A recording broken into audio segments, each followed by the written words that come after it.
In a perfect world, we might know our life path from the beginning and follow it perfectly, but then would be robbed of the learning and joy that come with the unexpected twists and turns of life. Although life's challenges surely can bring us to our knees, they can also help us learn extraordinarily valuable lessons. In today's episode, we'll focus on this listener's real life question. I'm 35 and have so much to be grateful for that I'm embarrassed to even complain. I have a great partner, house, and kid, and a great job, but I feel lost and stuck. I've followed the trajectory that was expected and set out for me, but I'm empty and getting increasingly sad and depressed. Can you give me an idea of what direction I should take? And with that question, we'll launch into today's episode. I'm Dr. Carla Marie Manley, and this is Imperfect Love. Welcome to Imperfect Love with Dr. Carla Marie Manley, psychologist, author, and relationship expert. I'm here to help unravel mysteries and misconceptions about love, relationships, and mental health issues, plus everything in between. Love is complicated, people are not perfect, and relationships surely can be tough. Together, we'll navigate this messy, imperfect space of real life.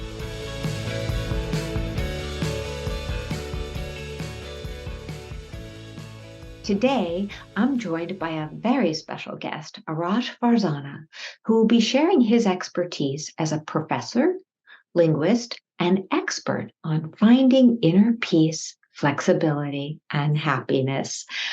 Welcome to the podcast, Arash. How are you? I'm doing very well. Thank you for asking, and thank you for inviting me to your podcast. Oh, it's such a joy to have you. So before we launch into today's listener's question, the individual who feels stuck even after doing all the right things, crossing the T's and dotting the I's, and now is waking up feeling very stuck and unhappy, but guilty for feeling stuck and unhappy, let our listeners know just a little bit about what makes you you. Oh, it makes me me. I generally enjoy life, and I'm quite optimistic about things. But I'm also very fascinated with mysteries, with finding out information. Philosophy is something I've always been fascinated with, and psychology as well. And trying to understand things. How are things working? How is the universe working? How are we responding to things? And how do we often complicate things for ourselves in many cases? So to simplify and find moderation, I think that pretty much describes my general outlook on things. I like that very much, how we do tend to overcomplicate things, and that creates quite a challenge on top of the other challenges. So in this very imperfect journey of life, you and I have a bit of knowledge of each other behind the scenes. And I really do know that aside from all of your many talents, I think what you speak 5 languages. Do I remember that right? You teach up in Canada, and you are, a wonderful professor, a wonderful father and husband, all of these wonderful things. Yet I also know that your life has not been easy. It has not been linear, and you have had to find your own path. And that's why I thought you'd be the perfect expert for this particular question, which is one that, even though, it's a specific question, it is a question many people have. I did all the right things. I followed the course that was expected. I've done everything as perfectly as possible. And why am I feeling so empty and stuck? So tell us a little bit about your trajectory that makes it something that you've learned how to navigate the unbeaten path, so to speak. Well, one of the things I think is the most important thing is to connect with yourself and to really find out who you are and what you want to do. And I found in my case, often the desires I had were not my own. There were other people's desires. So I wanted to impress my parents. It was their desires that I would do this or do that and so on. But once you realize that what you want is maybe different and is often different from what others want, and you know the difference between the two things, then you can go the path that resonates with you. And for me, that was the case where I said, this is what I want to do. This is my path, regardless of what others expect of me. And that is very liberating in a sense where you feel also this is how I would respond to the situation, not how my parents would, not what my friend would do, my teacher would do, but this is my own way. And I think that once we tap into that, it gets also stronger. That voice, the intuition comes out more, and then we feel guided throughout. You make it sound so easy. It's not. And that piece, there's so much in what you just said. And one of the first pieces I want to highlight is where you said something to the effect of, I had these desires, but they were not my own. Well, how is that possible that we can have desires that aren't our own? After all, there are desires. My desires are not my own. Tell us a little bit more about that. Yeah, of taking on others when we do something that's not to satisfy ourselves, but to satisfy others. We do it for others. And we see it also in relationships where often we do want to please the other, of course, but we also need to make sure we have boundaries, that we're also ourselves, that we're taking care of ourselves as well. And so it's, for me, everything comes down to moderation. Like anything, if we do it in moderation, is the correct path, and of the give and take that's necessary. Also in a relationship, with ourselves. So to make sure that we do what we want to do, but don't self-indulge too much, right? So that kind of balance. And I think that's important. And often my own experience was I would be geared towards the other person, trying to please them, trying to get their affection, their acceptance, actually. And so I would go overboard and I would lose those boundaries, and I would not be happy. And so I think that balance is so important, that harmony. But it is not easy. It is not easy. Definitely not. It's simple. I think the solution is very simple, but it takes a lot of effort. Okay, and I agree with everything you said. The solution is simple. Putting it into practice is extremely difficult. So, for example, this person who wrote and has everything on the outside that looks perfect. That's my take from the message, that it all looks perfect. But this person is saying, "But it's not me. I've done all of these things," and it sounds like the person is very aware that they're going to rock the boat if they get unstuck. So, what do you do with that fear that when you get unstuck and start pursuing the life, and this person might not even know what they do want to do, right? So, first off, I guess I'm looking at it now. I have to say, okay, how would you recommend that he find what he or she wants to do? And secondarily, what do you do with the possible earthquakes that start happening once you follow your own course? Two-part Yeah. question. Yeah, no, wonderful. And so I think the first thing is, again, trying to realize being actually, I think what I do with myself is brutal honesty. And it sounds harsh, but it's actually not. But being completely honest with yourself. I think we're often not honest with others because often we have to wear a mask, we have to say nice things, we can't be completely honest to them, and so on, unless again very close people. I think that's again different. But being very honest with yourself. What is it I want? What is it I would like to do? And regardless of everything else, and how am I? What kind of person am I? And being really honest with that, with your flaws, with your strengths, and trying to see it from also a bit of an objective point of view. Because I find often we're so critical with ourselves that we would never treat our friends that way. The judgments we have of ourselves is so harsh. We would never use that language or those words with somebody else. So why do we do it with ourselves? There's that kind of honesty, but also kindness with ourselves, of not judging ourselves, of not putting ourselves down. And this comes from somebody who would constantly do it to himself. So I learned my lessons there where I can just relax, and take it a bit easier and just look at it. Okay, let's look at the facts in a somewhat objective way, but also considering feelings as well. Not one or the other, but both kind of combined together. That is wisdom in my Okay. Okay. Let's encapsulate that in a sentence. Wisdom is, according to Arash, wisdom is. The balance between here thought and feeling. So it's not one or the other only, but the combination of both in harmony. And I think that's absolutely beautiful because launching, a little bit back toward that, the question of today. So for that person, perhaps their thoughts have always been, I should do the right thing. I should, get the right job, marry the right person, have a child, have the house.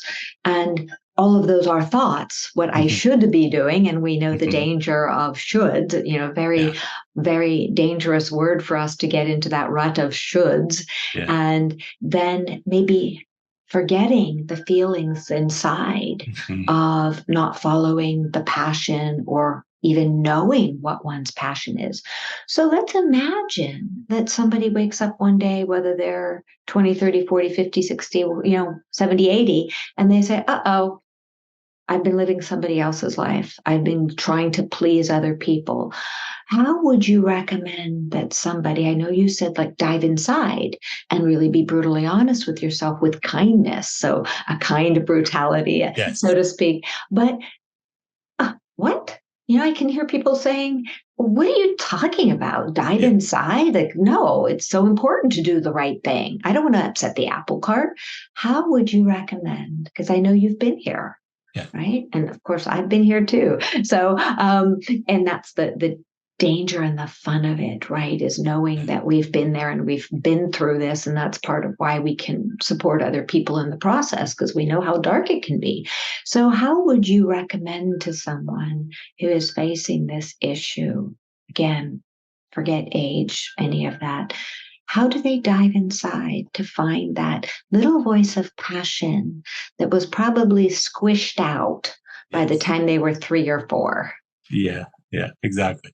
Yeah, I think really our feelings become important there, and and feelings, any kind of feelings of anxiety, feelings of fear. For me, I opened up to them. I opened up to those feelings, and I love your Joy from Fear book, where you would talk about really like feelings are actually here, or anxiety, the type of feeling, can be a friend, can be a guide.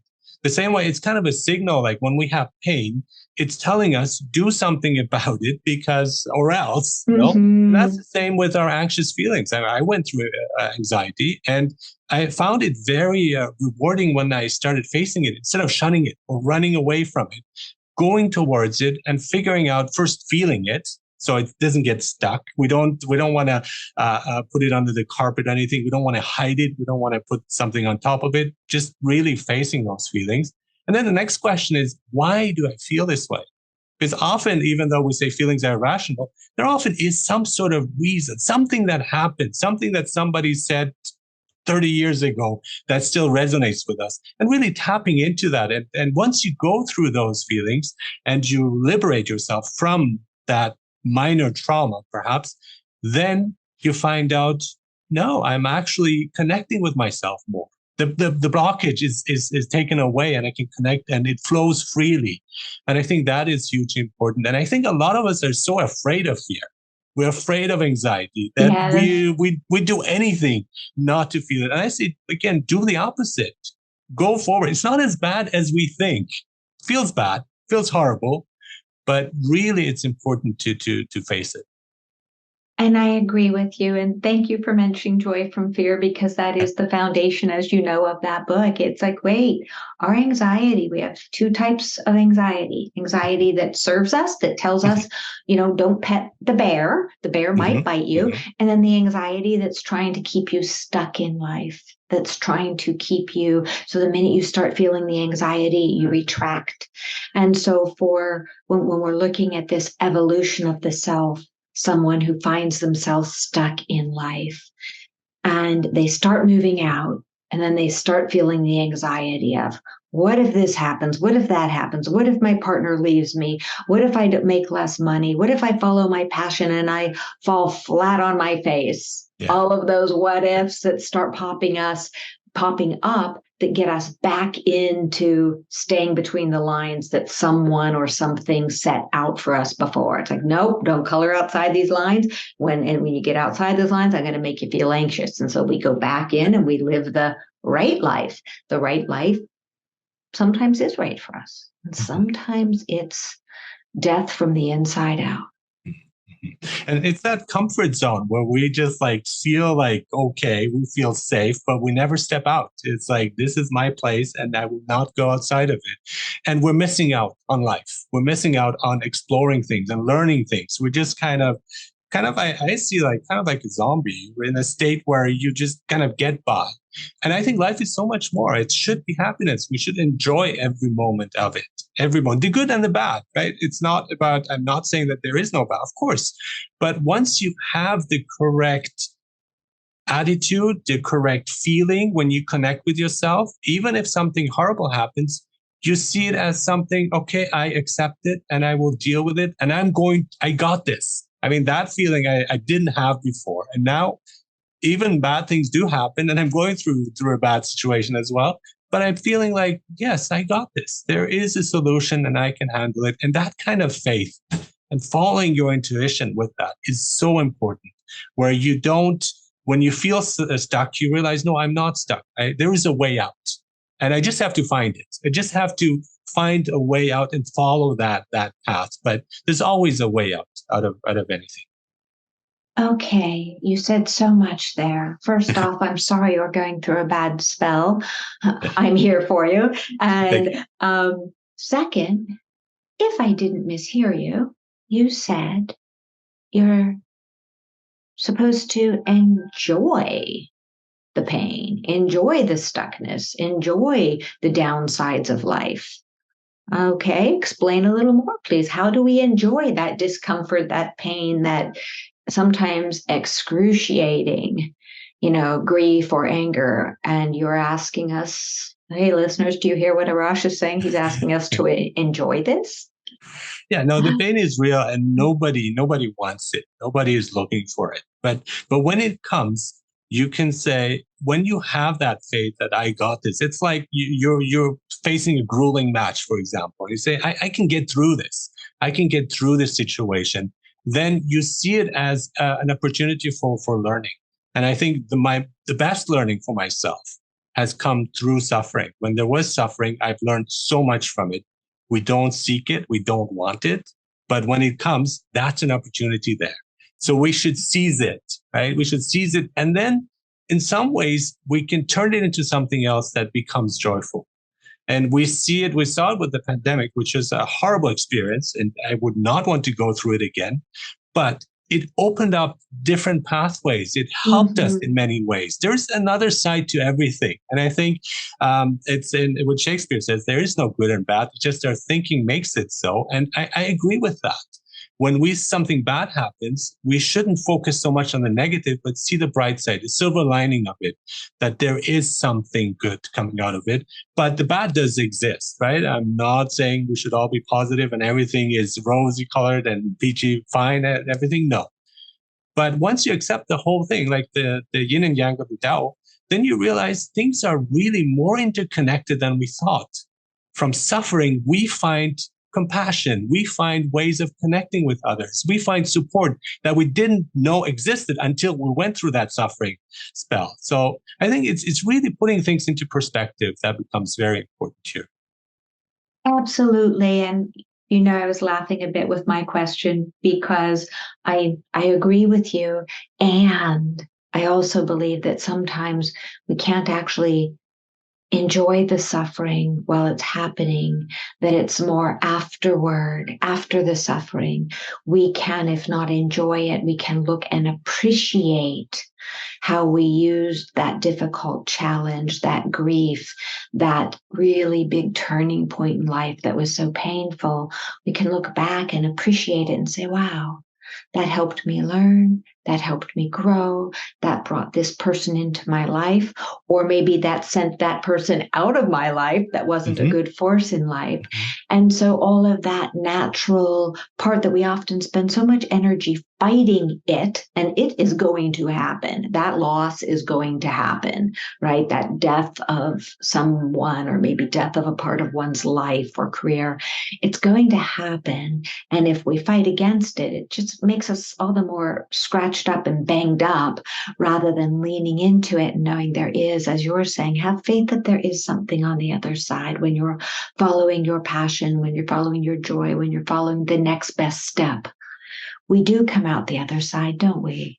Yes, yes, we do. And there's acceptance and humility where we can't control everything. And there are many things we cannot, and we should be okay with that. But the things that we can control, that is again our reaction to things. I think that we do have control over that, and we should tap into it by making it a positive reaction at all times, but having a positive outlook on what's happening, and never to lose sight of that. I think that is hugely important. And I agree with you. That's something to aspire to, that we can't control necessarily everything that comes our way, but we certainly can control our responses to what comes our way. And maybe not 100% of the time. Maybe sometimes we are not our best selves because we're, hungry, angry, lonely, tired, stressed, one of those things or something else. And that we can then, after that, correct that hiccup. One of the toughest things is also the difference between letting go and holding on. And so I think it's really intuition that would tell us which one is the correct path. Whereas often we try to hold on to something that is not ours. Right? And so that could be a job and we really want it, but it's not working out. It could be a relationship that is not in the best interest for ourselves, and we keep holding on to it. And I think those moments, to listen, to be honest, and to listen to your intuition and say, letting go would be so much easier, so much calmer, and just like letting it slide. It's more, you're more relaxed when you let go, and then see what happens. Sometimes when you let go, the other person comes towards you, right? That's happened too in the past. But sometimes it is important to hold on to things where you say, this is worth fighting for. I want to hold on to my principles, to my relationship, to this. But it's again that difference between the two that gets a bit tricky. That's where intuition comes into place, where this is the right path to take. There is that voice that tells you. I'm with you. And how does one know? How does one cultivate that sense of differentiating between the busy mind that's saying, do this, do this, do this, and that true gut instinct that wants, and not a reactive gut instinct, but that true inner knowing that this is the next best step? They can easily be confused, especially in difficult situations. Yeah. And mindfulness works there. And I just read an article about the benefits of daydreaming, where psychologists looked at it and say you tap into your creativity when you're daydreaming. In a natural way, spontaneous way. And so a lot of solutions, when we try hard, we're holding on, we're looking for something, we're so tense. And when you look at scientists, when they came up with the solutions or they came up with inventions, it happened in the shower, it happened during a walk. And that is, I think, one way of connecting with yourself, taking a walk and just not thinking about it, because the solution will come to you. But if you're too focused on it, then you're blocking yourself. You're getting stuck in that busy mind state where you don't see things clearly. But then suddenly out of nowhere, it's like, there's an answer. There's a sign. You find something and you see something on the street. Somebody says something and you go, wait a minute, this is resonating with what I'm looking for. There's the answer. And we know it when it happens. Or dreams. I think dreams is a wonderful way of finding certain answers that we're looking for. What should I do? And there suddenly this dream appears out of nowhere and tells you what to do, and you feel it. When the feeling connects with it, it's the correct thing to do. And I love that. And I love the piece about daydreaming. When I was in my doctoral program, we would use active imagination a lot as a tool, very Jungian oriented, and listeners, that's simply a matter of it.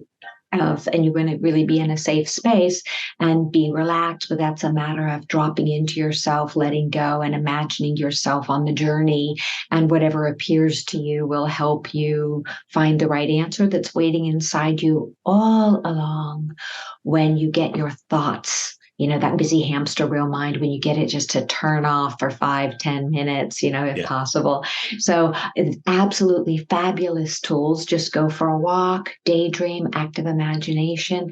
So again, going back to this big question, which again is just a version of one that I hear so often in my work. How do I find my own path? So we really talked about that piece.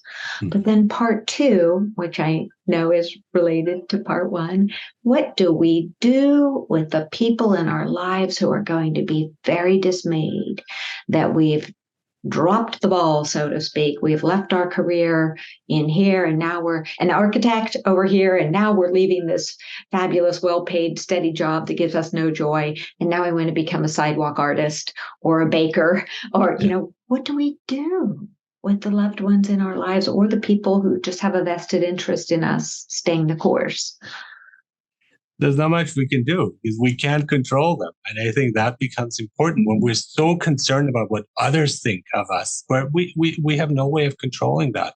And I think when my actions come from the heart, when I'm doing the right thing, when I'm being kind, and if it's not perceived as that, that is okay. That's when I love the serenity prayer for that. It's like the difference between knowing what you can control and what you cannot control. Mm-hmm. And what others think we can control. But often I found actually I was on the negative side where I assumed the worst. I assumed people did not appreciate me or like me and so on, where I was wrong. And as an instructor, you constantly worried, or again, I used to be more worried back then than now, where I'd say, okay, well, student evaluations, oh, it's going to be horrible. They hated the class. They thought it was boring. They thought it was this. But no, in the end, it always turned out fine. But also when I felt elated, I was like, this was a great class, right? And I feel it. And I know they felt the same way. And sometimes I feel, well, this was not ideal. But then I go, okay, well, nobody's perfect, right? I recently went to the store, the grocery store, and I saw naturally imperfect mushrooms. And I love that. And I thought I wanted to mention this in this podcast because these mushrooms are not perfectly formed, but they're as delicious. So it's those, I think, imperfections often add that unique quality to it because that mushroom is unique. It's not like any other mushroom because it's malformed, but it is still good. I think we focus too much on being a perfect self or the best version of yourself. And I think just, there is the version that is you. For me, that's perfect. There are many flaws there that we can work on. We need to work on, of course. It doesn't mean that you don't do anything. But if you look at it together, we're already pretty perfect. We're pretty good, right? It's fine tuning that needs to get in the way, that to make ourselves feel happier about ourselves, perhaps, and to be kinder to others, to have more empathy towards others. That is important. But there is perfection around us. The world, if you take a walk again in an open mind where you just don't think too much, it is perfect. It's magic. Our body is perfect, the way it works and how it's synchronizes and doing all this stuff without conscious intent. Just it's perfect. Absolutely. And there is that balance of seeing things in the world that we have as both perfect and imperfect, because we are naturally human and we do imperfect things. And I believe in constantly trying to evolve, not toward perfection, but toward the best self. Because ourselves, I think that's really connecting with that. Once you do, then you're set. You're set for life. Okay. Well, I don't know. So set for life might be a journey, right? That journey of getting into the groove of knowing that things will come up. Things will always come up in our lives. It's how we respond to them. And so for someone who feels lost and who is, maybe has commitments to other people, a partner, children, a mortgage payment, an apartment, payment. If they're only focused on themselves and what's right for them, even with the best of intention, what happens when other people get affected by making that next step to create one's own path? What do we do with that? That's why the balance becomes important. because Ah, if you're on your own, then you're responsible for yourself. But once, like in my case, where you have family or you have a partner, then you're not on your own. So what you do affects the other person as well. So mhm. it's kind of a new entity, a different self that is combined with the two people, where both have their own identity, of course, and you want to keep that, but then it also mixes into something bigger than that. So I think that merging becomes so important. And yes, you're not on your own anymore, and you have to consider the needs of the others and making sure that, again, the mortgage is paid or we have enough money for food and so on, for education. It changes the whole ball game, which is a wonderful thing, but it's, again, also not easy, right? As most things, but you can also take joy in it and seeing it as an extra additional challenge that comes from a different source, not just myself, but as a bigger self that includes other people. Absolutely. I agree with you there that we have the self in a partnership. We have the self, we have the other person, our partner, and then we have the relationship. And Mhm. so maybe in this situation, the ideal would be to say, hey, this is my dream. I'm feeling stunted. I'm feeling stuck. Hey, partner, I love you so much. How can we make it work that would Mhm. feel safe and comfortable for Mhm. you, for me to follow my dream?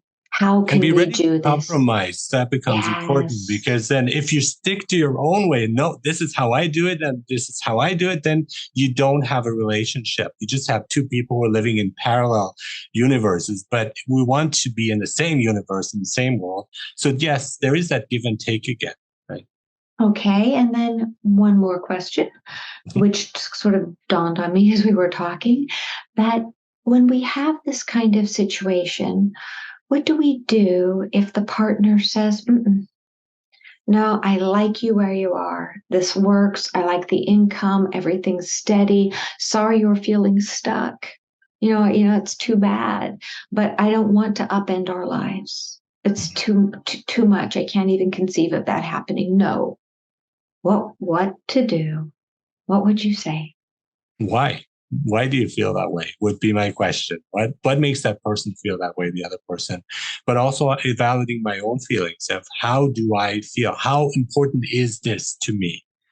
If Yes. it's really important that it defines me, it's something that I really want to do, then that could create some issues. And then to try to deal with those and make a decision. And that's, again, the holding on versus letting go, where you have to evaluate things. And for that, I think it's when you take that walk, there is the answer. And you might say, no, hold on, try, compromise, do something else, or just let go. And as painful as it may be, this sometimes we do have to take difficult steps, make difficult decisions. That is Mhm. painful, both to ourselves as well as to others, but it's necessary. Sometimes it is necessary. Absolutely, I agree with you. And it's not that it's selfish, No, but it's not. sometimes if somebody is so depressed or Mhm, anxious or stuck that their mental health mhm. is deteriorating because they're living a life that is not right for them, and they try to join with the partner and say, Yeah, please support me in this venture, and the other partner may be very afraid of what's on the other yeah, side, yeah. losing the house, not having food, all of these things. But also, just one more point that I can really see in many cases where people then use a partner as the excuse Mhm. not to venture out and follow their Yeah. passion. My partner won't let me, my husband won't let me, my wife won't let me, my whatever won't let me. And we really want to be able to go to the partner and say, please, this is something that's important to me. And we might be very well received by our partner who says, absolutely, I'm here for the love. Let's go on this journey and see where it takes us. So it never hurts. In fact, it's always really wise to be honest with first, as you said, first yourself. You have to look inside yourself, get to know what you want, what your passion is, and then trust your partner that your partner loves you so much and the relationship so much that your partner will be with you on that journey. And give them time. I think that's true Yes. too, because sometimes, like, we get impatient. It's like, I want an answer now. Okay, no, give them time. Try again. Try various times, up to a point again, but up to a limit. But do that. Give them a chance. And people do usually come around if they really love you. that really care about you, they do come around. And if they don't, that's fine too. I mean, we often exaggerate things where you think this relationship didn't work out, it's the end of the world, or I lost this job, it's Mm, horrible, and I will never find another job. And I've been through that where I realized, no, actually, the other relationship is better. The other job is much better than what I had previously. So, and really noticing that it's not the end of the world, and really moving on. And I see life as like interesting moments that happen. That might not be ideal. That might not be what I want, but sometimes what we want is not what's good for us. And so that is a tough lesson to learn. And that's when you have to let go of your tiny desire and then let the universe in a way guide you in the right direction. These signs like, no, this is not for you. This job is not for you. Look for another place. And so I think that becomes important. We have to be relaxed, not tense. We have to be open to things. And I think that's where the joy comes in too, where you say, okay, this is interesting. This is something I did not expect. Now let's deal with it. It's a challenge, right? But like a puzzle, we're trying to figure it out. And I've been doing that all my life, trying to figure out things. And sometimes when it fits, the pieces fit, it's so wonderful, that feeling. absolutely. And just to, wrap things up with, I'm going to end this piece with a quote of what you just said and highlight it. Sometimes what we want is not good for us. What a beautiful quote, and I have my own version. Hey, let the universe, let me get out of the way of what you want for me. And we often, and it's my version of your quote, but I love yours. Sometimes what we want is not good for us. And what an amazing truth. So, Arash, thank you so much for being with us today. I think you did an exemplary job of leading us through this murky question with so many possibilities. Where can our listeners find you? Yeah, so I do have a blog that I've been maintaining for since my son was born. So it's kind of quite interesting for various years now. And so it's Arash's World, and it's rashworld.blogspot.com. But I also have a podcast, which is you can also find there on the blog. It's connected to it, as well as on its own. It's an Arash's World podcast, and it's on all the major platforms, directories, and so on. So, and I've had the pleasure to have various very interesting, insightful mental health experts and authors and so on, including yourself, on my podcast. So I highly recommend people to check it out. It's not just me; it's often the combination of me having somebody on who shares the wisdom and insights. And I've learned so much from all of those interactions, and I think there is a lot to learn from for anyone who wants to take a listen. Thank you so much. And listeners, this is Arash Farzaneh, Arash. Last name Farzaneh, Farzaneh. And you can find him, as you said, Arash's World. And so be on the lookout. Thank you again for being with us, Arash. It has been such a treat to share time with you. It was wonderful. Thank you so much for having me. Thank you.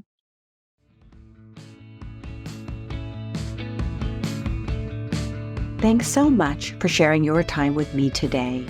Remember, you have the power to transform your life and love fearlessly, if imperfectly, and it's my privilege to help you along the way. You can find more life-changing content, including my books and other podcast episodes, at drcarlamanley.com. Feel free to submit your own confidential questions through my website. I'll do my very best to include your issue on a future episode. If you found this podcast helpful, please subscribe and leave a review.